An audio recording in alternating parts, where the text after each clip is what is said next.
Hey everybody, Dr. Shook here, and this is another sauna session. Today what I want to share with you are the 3 things that are required for you to develop an autoimmune condition. So number 1, you have to have a genetic predisposition to developing autoimmunity.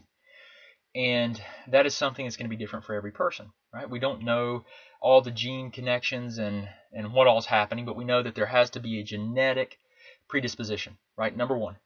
And number 2, there has to be a trigger. So there has to be an environmental trigger that turns the gene on, right?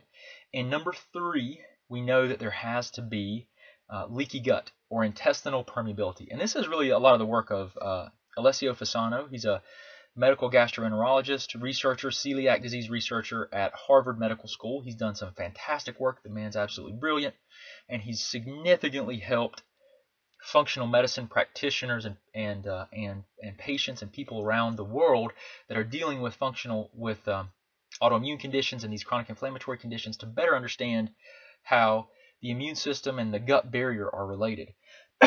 Really has done some just phenomenal work.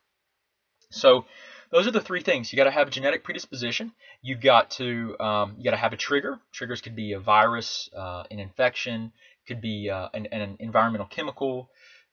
Could be all these various things that we know. Could be chronic prolonged stressful event that spikes cortisol and thins your GI mucosal barrier and causes and promotes leaky gut. Those could all be triggers. And then you have to have the leaky gut formation for the seepage or leakage of proteins into the bloodstream that really cause the autoimmunity. I'm not going to go through that whole physiology and how the partial proteins of foods or cell walls or these endotoxins called lipopolysaccharides from bacteria, how these things might promote that. Okay, but that's basically the concept. So there's 3 components to it. So when you're working with an autoimmune condition or with leaky gut, what do you have to do? Well, you want to reverse engineer it, right? You want to look at it and say, okay, what's going on? What's causing the problem? Like, how did we get here? And then is there anything what's perpetuating or driving the process? And so the genes, you can't do anything about it, the genetic component. What you can do is you remove the environmental triggers that are perpetuating and driving the autoimmunity. Okay, we typically do that through testing to detect the food triggers, the environmental chemicals, the infections, and then we will look at your lifestyle and your stress to see if we can't help improve the stress response. Because you can do all the other stuff, and if your stress response does not improve, it can be the limiting factor in your recovery. So we want to detect what's going on, what's perpetuating the autoimmunity, and then we want to work on repairing and supporting the immune system, supporting the healing of the damaged barrier systems, if it's like the GI barrier, for example, the leaky gut, and really supporting the brain health as well, because we know that with all of these autoimmune conditions, and with Hashimoto's in particular, the brain is at risk in a major way, because the inflammatory cytokines, these inflammatory chemicals produced as a result of the autoimmunity, they cross the blood-brain barrier. And the blood-brain barrier keeps things out that shouldn't be in there. And those cytokines will decrease the efficiency of the neurons of the brain from firing. And it can actually, if you combine that with hypothyroidism, hypothyroidism, every single cell in your body needs thyroid hormone. So when it doesn't have it, including the neurons or the nerve cells of the brain, they will degenerate. They will atrophy. They will not function normally. And that's not what you want for nerve cells. It's not what you want for any cells. But when you have nerve cells that don't go through mitosis, the cells don't divide and replicate. Those are your neurons in your brain. Okay. Also, your heart. Your heart does not go through mitosis either. So if you have autoimmunity against your heart, or if part of your heart dies, it doesn't regenerate, right? Part of your brain or your neurons start to atrophy and die. They don't regenerate. So these inflammatory problems, it's interesting that we're talking about autoimmunity here, and we're talking about these things that are required for autoimmunity to occur, but the brain health is so neglected. The brain health is just, until you have a full-blown neurodegenerative condition like Alzheimer's or dementias or Parkinson's or something like that, medically it's just really problems with memory, concentration, and those things are just things are said like, oh, that's just part of aging, or you're just getting older, or that's you need to sleep more, or whatever it might be. Quite frankly, here's the thing, those are the early signs of neurodegenerative conditions. So, I mean, what does every hypothyroid person just about have? problems with memory, focus, concentration, all these these early signs of neurodegenerative problems. So, with these inflammatory processes, those are all things that you got to consider. Like, is my brain healthy? By neglecting my autoimmunity, by not addressing this appropriately, am I putting my brain at risk? Because once the neurons of the brain are gone, they're gone. They do not go through cell mitosis. They don't divide and multiply. So once they're gone, they're gone. And the only way that they regenerate is there's a point of no return. With your brain, there's a point of no return. So the cells, the neurons, can branch into one another again, and they can make new connections.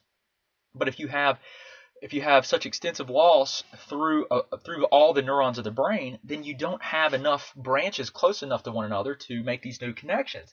So you're going to have major problems with recovery of your concentration, memory, focus, all these different things. And so the brain health is really, it's the most neglected area of hypothyroidism and autoimmunity. And I should really have this as a separate video, but I wanted to talk about the three things that were required for autoimmunity to occur.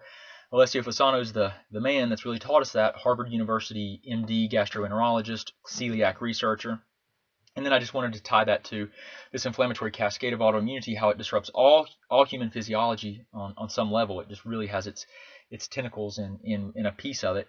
And then how that will cause neurodegenerative issues, so brain problems, okay? And the first signs of brain degeneration are loss of concentration, memory, focus, all those types of things. And in the current medical model, until you have a full-blown diagnosable neurological disease, it's just neglected as part of a normal aging process, and that's just not the case, folks. So take your health seriously. Do anything you can. I'll do anything I can to help you out, but take your health seriously. If you don't have your health, you have nothing.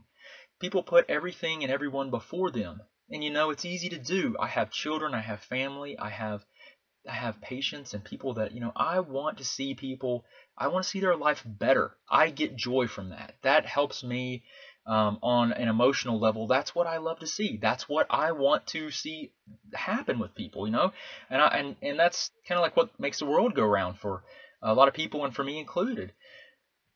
So just, if the person's not healthy, what does anything else matter? What does it matter? It just doesn't. It's so, really, I'll do anything I can to help you guys, but take your health seriously. I hope these videos are helpful. Watch them all. I try to teach different things throughout the videos. I'll probably duplicate myself some, but I hope this helps you guys. I appreciate you coming here and listen to me share these messages with you, and I hope it's been helpful. If you have any questions, comments, please just post them below. We'll try to get to you. We get so many questions, comments, and messages that we cannot keep up with it. And it's really, really difficult because a lot of your questions are very complex, and a lot of people, I don't mean this in any kind of negative way. They just don't realize the complexity of their question, because it's like, I just want to know how to feel better. I just want to know how to lose weight. And the problems, if weight loss was that simple as something I could explain in a message, then no one would have weight problems, because it would be that easy. It's way more complicated, because you just see that there are multiple problems that create the same symptoms in people. So you have to figure out what that person's problems are that's creating those symptoms, because weight loss is much, much more than thyroid hormone alone. I mean, there's so many variables. So anyway, Dr. Shook here. Appreciate you guys. Hope you have a wonderful day. I'll see you on the next video.